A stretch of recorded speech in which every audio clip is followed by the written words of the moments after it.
বন্ধুরা, আজকে আজকে আমরা চলে এসেছি নতুন একটি রেসিপি নিয়ে। আজকে আমরা তৈরি করে দেখাবো কিভাবে খুবই সামান্য উপকরণে পাতাকপির তরকারি রান্না করা যায়। সাথে যদি থাকে ইলিশ মাছের মাথা, তাহলে তো আর কোনো কথাই হবে না। আর দেরি না করে চলুন আমরা রেসিপিটা শুরু করি। কড়াইটা চুলাতে বসিয়ে দিব এবং একটু গরম করে নিব, আর তাতে তেল দিয়ে দিব।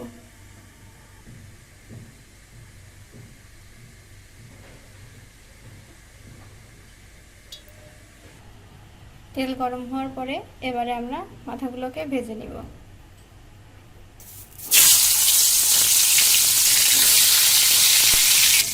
দেখতেই পাচ্ছেন মাছগুলো প্রায় ভাজি হয়ে গেছে। এবারে আমরা মাছগুলোকে উঠিয়ে রাখবো একটা বাটিতে।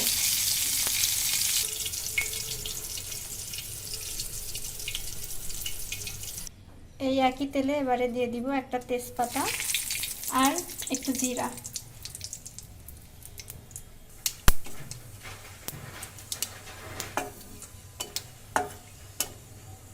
তেজপাতা আর জিরা একটু ভাজা ভাজা হয়ে আসলে এবারে আমরা মরিচ দিয়ে দিব এতে।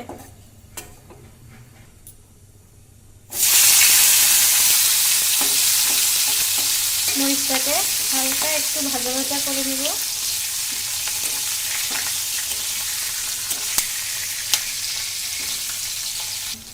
দিয়ে দেবো একটু লবণ দিয়ে একটু নাড়াচাড়া করে নেব।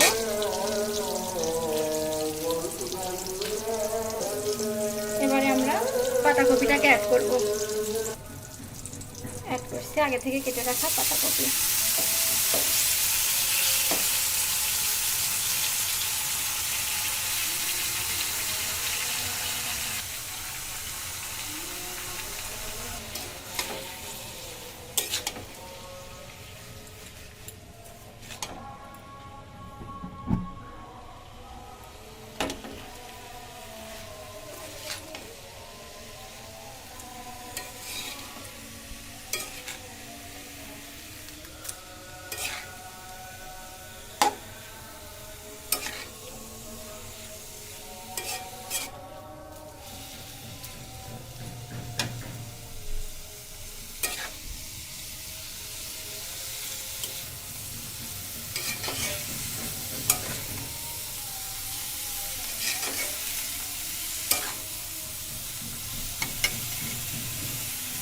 এবারে এখানে আমরা 1 চামচ হলুদ অ্যাড করব।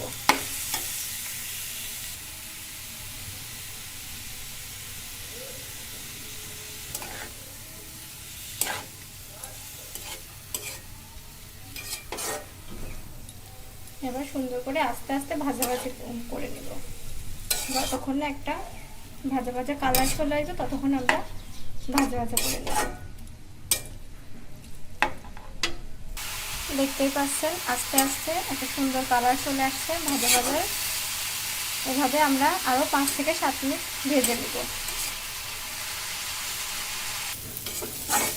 দেখতে পাচ্ছেন সুন্দর একটা কালার চলে এসেছে আর ভাজা ভাজা হয়ে গেছে। এবার আমরা এখানে সামান্য পরিমাণে পানি দিয়ে দিব।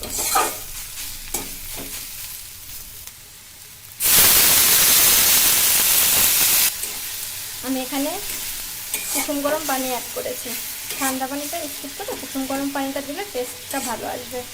আর আগে থেকে ভেজে রাখা ইলিশ মাছের মাথাটা আমি একটু ভেঙে নিয়েছি আর এতে অ্যাড করে দিব। এখন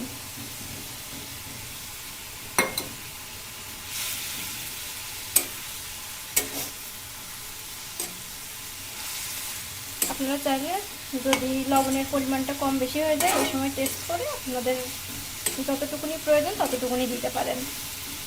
আমার কাছে মনে হচ্ছে আমার আর লাগবে না, আমি আর কিছু অ্যাড করব না।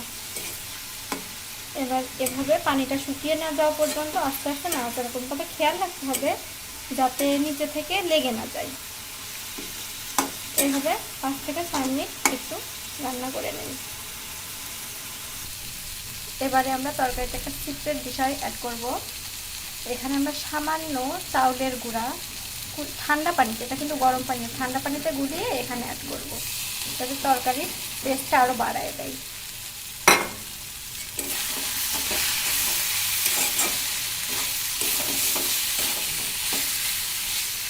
এভাবে আরও 3 থেকে 5 মিনিট নাড়াচাড়া করে নেব। তারপর এখানে সামান্য 1/2 চামচ মতো গরম মশলার গুঁড়া অ্যাড করব। আপনারা চাইলে গরম মশলাটাকে বেটেও দিতে পারেন, আমার কাছে গুঁড়া আছে, অবশ্যই আমি গুঁড়া ইউজ করব। আমার তরকারিটা ফ্রাই হয়ে এসেছে। এবারে আমরা চুলাটাকে একেবারে লো মিডিয়াম বলতে আপনারা চাইলে বন্ধ করে দিতে পারেন। আমি চুলাটাকে একদম বন্ধ করে দিয়ে 1/2 চামচ মতো গরম মশলার গুঁড়া অ্যাড করব।